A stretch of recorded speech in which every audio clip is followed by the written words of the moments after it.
Assalamualaikum warahmatullahi wabarakatuh. Perkenalkan, nama saya Della Puspita dengan NIM J1A11803. Tujuan dari video ini untuk memenuhi tugas evaluasi biologis dan komponen pangan yang diampu oleh Bapak Mursyid. Tugas ini tentang pengujian bioavailabilitas lipid. Judul jurnal yang saya review yaitu bioavailabilitas alfa tokoferol minuman emulsi minyak sawit dalam plasma darah dan hati tikus. Mari kita masuk ke pembahasan jurnal tersebut. Lipid adalah kelompok molekul alami yang meliputi lemak, lilin, sterol, vitamin yang larut dalam lemak seperti vitamin A, D, E, dan K, monogliserida, digliserida, trigliserida, fosfolipid, dan lain-lain. Pada jurnal penelitian ini digunakan jenis lipid yaitu alfa tokoferol yang merupakan golongan vitamin E yang berperan dalam ekspresi gen dan homeostasis sel. Alfa tokoferol juga terdapat pada minyak sawit karena selain mengandung asam lemak tak jenuh, minyak sawit juga mengandung komponen seperti beta-karoten, tokotrienol, dan tokoferol. Salah satu jenis tokoferol aktif yang mampu diserap oleh tubuh manusia adalah alfa tokoferol. Metabolisme alfa tokoferol sebagai vitamin E bergabung dengan metabolisme lemak, sehingga bioavailabilitas alfa tokoferol dipengaruhi oleh keberadaan lemak. Hal ini dikarenakan karena vitamin tersebut larut lemak dan membutuhkan kilomikron sebagai media transportasi dalam tubuh. Minuman emulsi minyak sawit atau MEMS sebagai salah satu produk hasil pengolahan dari minyak sawit diharapkan dapat menjadi sumber vitamin E dalam bentuk alfa tokoferol. Secara teoritis, produk ini kaya akan alfa tokoferol, namun bioavailabilitasnya belum diketahui. Oleh karena itu, tujuan dari penelitian ini adalah untuk menganalisis komposisi kimia MEMS melalui uji proksimat dan kadar alfa tokoferolnya, dan mengevaluasi bagaimana bioavailabilitas alfa tokoferol secara in vivo. Pada metode penelitian ini, terdapat beberapa analisis yang dilakukan yaitu analisis dalam pembuatan minuman emulsi minyak sawit, analisis komposisi kimia, analisis proksimat, dan analisis kadar alfa tokoferol.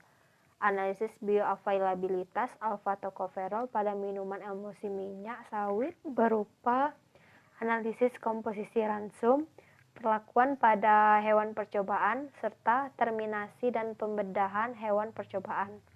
Analisis kadar tokoferol, plasma dan hati, serta analisis statistik.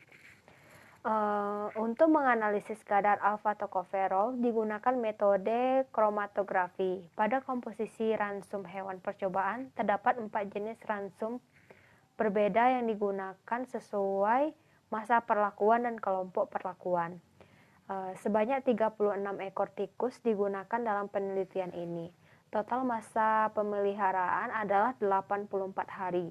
Terdiri dari 10 hari masa adaptasi, 60 hari masa deplesi, dan 14 hari masa replesi. Semua tikus ditempatkan dalam kandang individu. Ransum diganti setiap hari dan ditimbang untuk mengetahui intake harian tikus. Perkembangan tikus dipantau melalui penimbangan berat badan setiap 3 hari sekali. Pada akhir masa adaptasi dilakukan terminasi dan pembedahan terhadap 6 ekor tikus, sedangkan di masa deplesi dilakukan terminasi dan pembedahan 6 ekor tikus dari kelompok deplesi. Terminasi dan pembedahan juga dilakukan di akhir masa replesi pada 24 ekor tikus yang tersisa. Tujuan terminasi adalah untuk mengetahui status tokoferol plasma dan tokoferol hati. Terminasi dilakukan dengan metode cervical dislocation. Bioavailabilitas alfa tokoferol dihitung menggunakan tokoferol akumulasi faktor atau TAF. Metode tersebut merupakan adaptasi dari metode yang digunakan untuk menganalisis bioavailabilitas beta-karoten. Evaluasi bioavailabilitas alfa-tokoferol dianalisis dengan TAF relatif.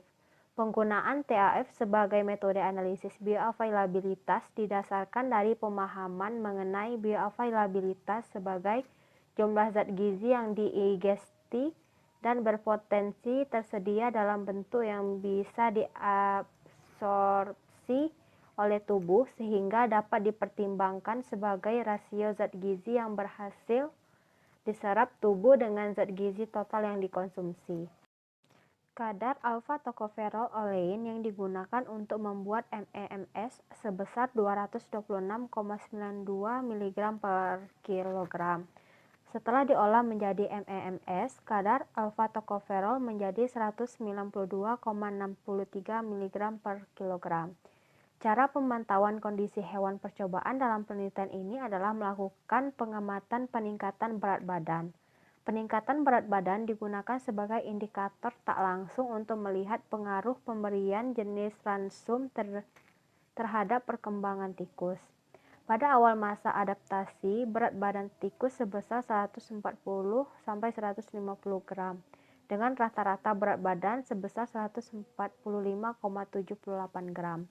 Pada akhir masa adaptasi, rata-rata berat badan tikus sebesar 164,23 gram atau meningkat sebesar 18,45 gram. Pengujian bioavailabilitas dilakukan selama 14 hari menggunakan hewan coba berupa tikus ratus norvegicus. Ransum yang diberikan mengandung 30 mg per kilogram alfa-tokoferol. Nilai TAF sebesar 1/45,61 yang berarti bahwa 45,61 mikrogram vitamin E dari MEMS dapat menghasilkan 1 mikrogram tokoferol hati. Alfa-tokoferol pada MEMS mampu diserap, disimpan, dan digunakan dalam tubuh tikus yang sebelumnya mengalami defisiensi vitamin E lalu mendapatkan perlakuan replesi. Bioavailabilitas relatif alfa-tokoferol pada MEMS terhadap alfa-tokoferol murni sebesar 82,46%. Kontribusi MEMS dalam mengembalikan cadangan tokoferol hati sebesar 39,41% atau sebesar 88,54% alfa-tokoferol murni. Oleh karena itu, dapat disimpulkan bahwa MEMS memiliki bioavailabilitas alfa-tokoferol dan nilai gizi yang baik. Sekian review jurnal tentang pengujian bioavailabilitas lipid dari saya. Jika terdapat kesalahan, saya mohon maaf. Semoga review dari saya bermanfaat. Terima kasih.